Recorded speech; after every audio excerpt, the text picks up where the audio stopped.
France Info et France 24 présentent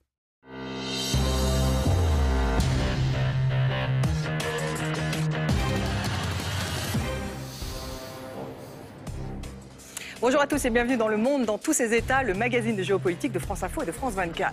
Qui s'intéresse à la Chine? Nous sommes 30 ans après les révoltes de la place Tiananmen. Alors où en sont les droits de l'homme dans le pays? On va en parler avec notre invitée Agnès Gaudu. Elle est rédactrice en chef à Courrier International. Il faut rappeler, Sébastien, que la Chine est le pays le plus peuplé au monde et est dirigé depuis 2013 par Xi Jinping, qui a autant de pouvoir que Mao Tse-tung à l'époque. Alors, on va s'intéresser du coup à ce pays, grand pays, 10 millions de kilomètres carrés. Et vous le disiez, Stéphanie, très peuplé, puisque on a dépassé le 1,3 milliard d'habitants en Chine. C'est un pays tiraillé entre une histoire millénaire et aussi l'économie de marché à laquelle elle s'est convertie, la Chine, deuxième économie de la planète, premier producteur de gaz à effet de serre, à un régime, celui du parti unique. Avec à sa tête cet homme, Xi Jinping, il est effectivement président de la République depuis 2013 et récemment a modifié la Constitution pour pouvoir rester au pouvoir bien au-delà de la limite prévue. Il a même inscrit sa pensée politique dans la Constitution. La Chine est dominée par l'ethnie des Han,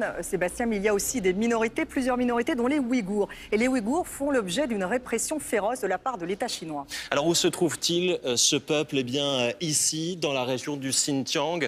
C'est un peuple qui est installé depuis des centaines d'années. Les Ouïghours, qui sont-ils? Ce sont des musulmans, ils sont turcophones et ils se sentent un peu comme des étrangers dans leur propre pays. On estime qu'ils sont 10 millions. Le pouvoir central les accuse régulièrement pour les séparatistes d'être responsables d'attentats. Comme le 1er mars 2014, 29 Chinois avaient été tués, plus d'une centaine de blessés. Un exemple parmi d'autres, mais qui sert de prétexte au pouvoir de Pékin pour accentuer une répression terrible. Et le Xinjiang, justement, est devenu un État policier qui traque les Ouïghours. Il y en aurait 1 million enfermés dans des camps. Regardez ce sujet de François Baudonnet, grand reporter à France 2.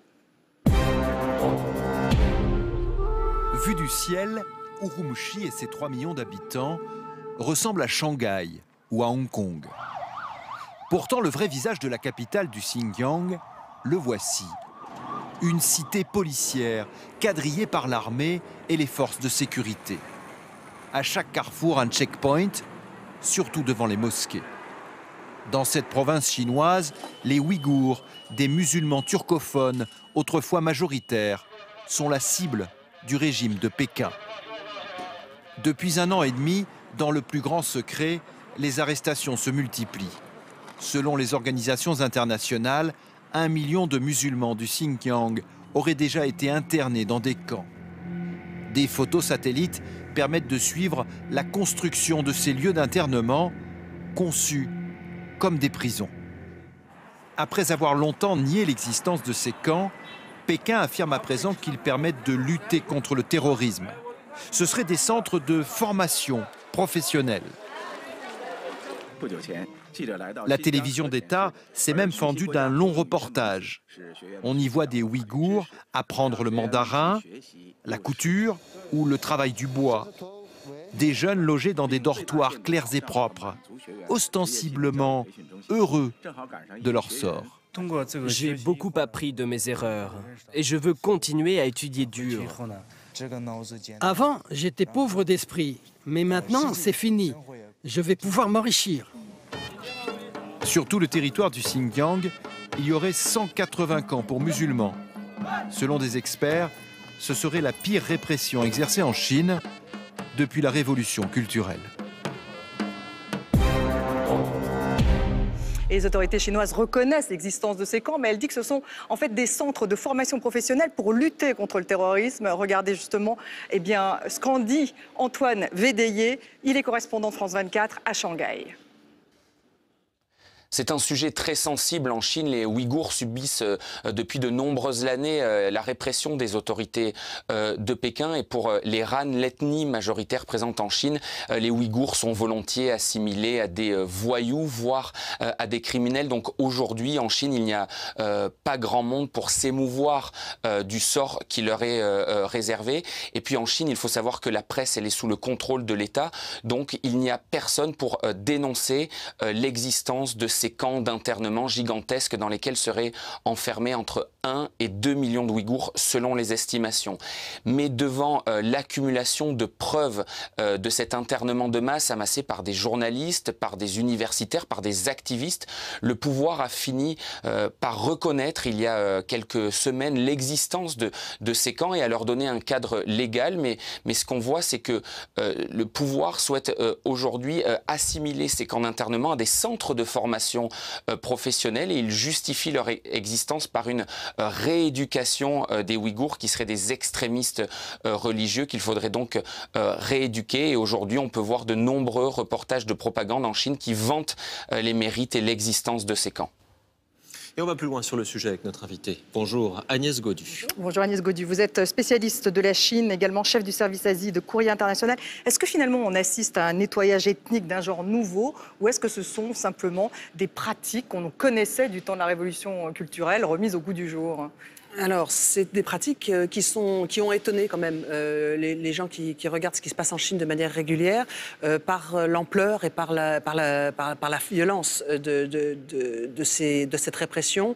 Oui, ça fait très très longtemps, ça fait depuis la révolution culturelle qu'on n'avait pas remis en place des camps d'internement, des camps que certains Chinois n'hésitent pas à appeler des camps de concentration, avec le mot qu'on employait à propos de la Deuxième Guerre mondiale. Donc oui, c'est une ampleur qui laisse pantois même les spécialistes de la Chine qui voyaient bien que la répression était en train de s'accentuer. Selon Human Rights Watch, il y aurait 1 million de Ouïghours, mais aussi des Kazakhs dans ces centres. Et à partir de 2017, une sorte de politique beaucoup plus systématique. Le Xinjiang devient finalement un État policier. Pourquoi ? Alors, déjà, le chef du parti du Xinjiang a changé et c'est devenu celui qui a pratiqué à peu près le même genre de politique au Tibet. C'est-à-dire que la personne qui a mis au pas le Tibet et en gros muselé toute velléité d'autonomie au Tibet a été récompensée en arrivant à la tête du parti du Xinjiang et chargé de remettre une province, une région soi-disant autonome au pas. Il faut se rendre compte, quand on voit la carte, le Xinjiang est au milieu et la porte vers l'Asie centrale. C'est pour ça qu'on trouve aussi des Kazakhs. Il y a une petite minorité kazakh en Chine même, donc au Xinjiang. C'est voisin du Kazakhstan. C'est aussi la route vers le Pakistan. C'est-à-dire que c'est stratégique aujourd'hui pour tous les désirs d'expansion commerciale et de relations vers les voisins par la voie terrestre. Sébastien. Alors, la Chine dit oui, il y a des camps, mais on l'a entendu, oui, mais c'est pour la formation professionnelle.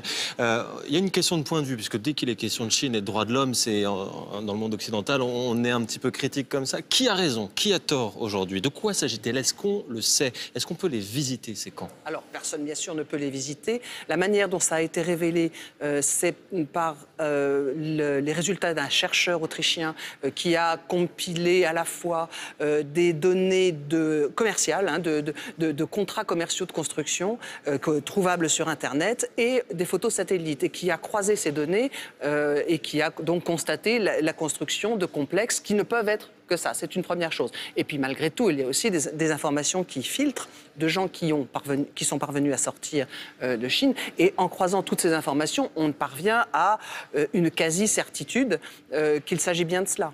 Ils disent qu'ils luttent contre le terrorisme, les Chinois.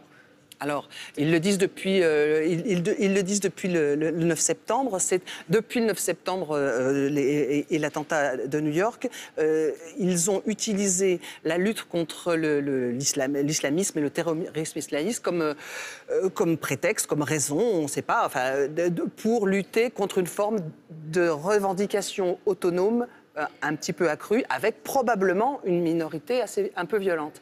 Dans l'ensemble, la revendication d'autonomie était pacifiste à peu près jusque-là. En tout cas, ils vont jusqu'à traquer les Ouïghours, même en dehors des frontières chinoises, comme cette femme d'affaires qui a été arrêtée justement à l'occasion d'un voyage d'affaires en Chine. Elle a passé plus d'1 an dans ces camps. Regardez son témoignage.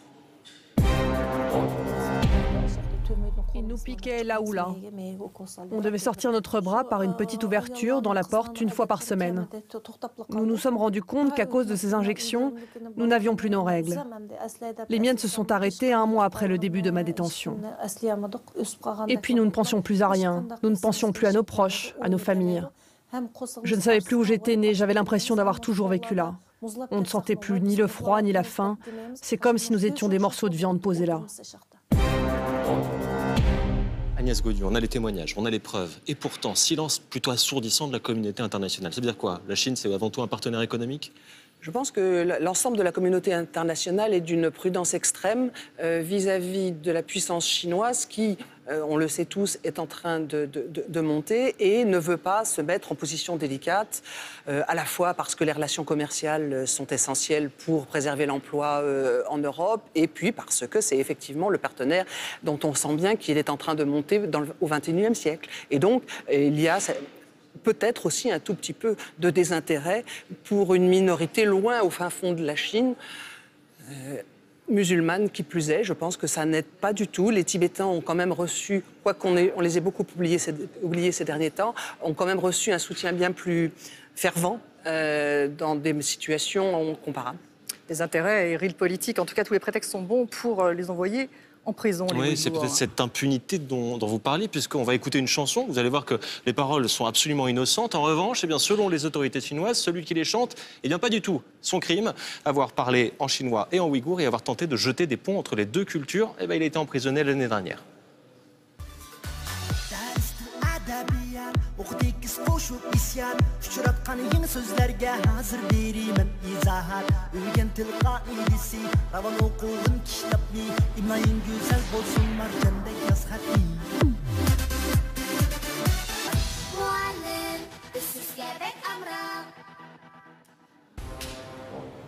C'est la fin de la première partie du Monde dans tous ses états. Restez avec nous, on se retrouve dans quelques instants.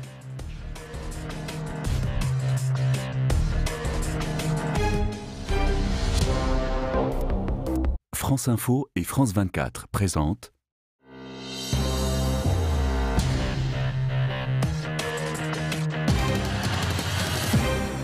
Retour dans le monde dans tous ses états. Et on s'intéresse à la Chine aujourd'hui et à la question des droits de l'homme. La répression sanglante à Tiananmen, c'était il y a 30 ans, Sébastien, en avril, mai, juin 1989. Absolument. Cette place Tiananmen, tout le monde la connaît, même quand on n'est pas allé en Chine. Voici à quoi elle ressemble ces jours-ci. Mais c'est vrai que forcément, on a tous en tête une autre image, celle-ci. Celle d'un homme là, tout seul, face à une colonne de chars et qui fait s'arrêter ses blindés. C'était le 5 juin 1989. Alors de lui, eh bien, on ne sait rien, ni qui il est, ni ce qu'il est devenu. Ce qu'on sait, c'est que c'est devenu un symbole. Symbole d'abord eh bien, de la révolte d'une partie des étudiants à Pékin qui réclament plus de réformes, plus de liberté. On est dans la fin de ces années 80 en Chine. Et puis symbole aussi, cette place Tiananmen, d'un régime qui n'hésite pas à envoyer l'armée et à tirer également eh bien, sur ces étudiants. Ces images sont impressionnantes, des colonnes de blindés vers des civils démunis. Alors le bilan, eh bien, il est flou,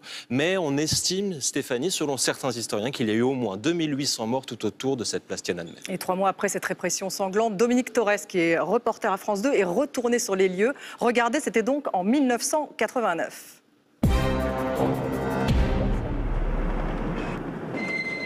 Une autorisation en bonne et due forme, des contrôles, des barrages, 4 pour accéder à la place Tiananmen, une place aujourd'hui bien verrouillée.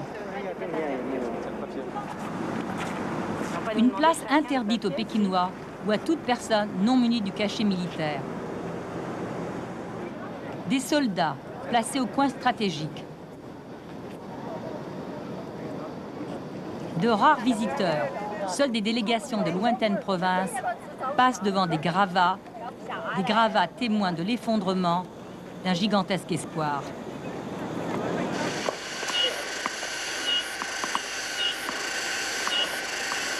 Trois mois après le printemps de Pékin, l'université, symbole du mouvement, est déserte.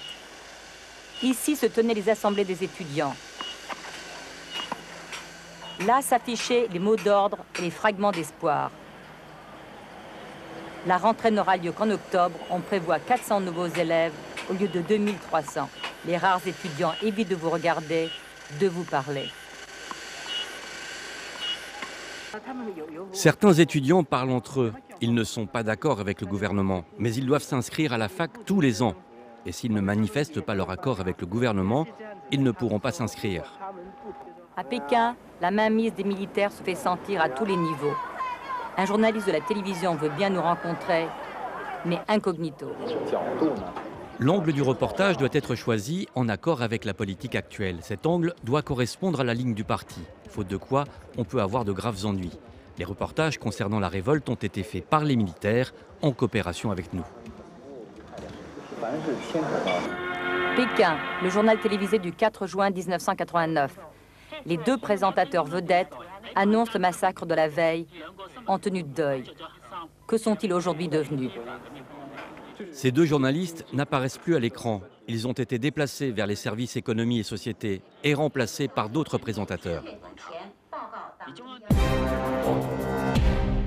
Alors là, vous avez une vue aérienne du centre-ville de Pékin. La place Tiananmen se trouve ici, juste en face de la cité interdite. C'est donc en plein cœur de Pékin, mais c'est très difficile d'accès. Les journalistes, d'ailleurs, sont interdits d'accès. Écoutez Arnaud Miguet, correspondant de France Télévisions à Pékin. Elle est juste derrière nous, à quelques dizaines de mètres, cette fameuse place Tiananmen, mais impossible pour nous d'y aller. Filmer, il faut en temps normal faire une demande 2 mois à l'avance, qui est en général poliment déclinée. Et surtout, en ce moment, en cette période anniversaire, impossible donc d'y mettre les pieds. Les touristes, eux, peuvent y aller, mais il faut passer au moins 2 sas de sécurité. Et puis, il y a des caméras de surveillance, des policiers et des militaires partout. Cette place de 880 mètres sur 500 mètres reste un endroit sensible. Et le mot est un mot tabou aujourd'hui en Chine. Un mot qui est censuré sur les réseaux sociaux et sur Internet.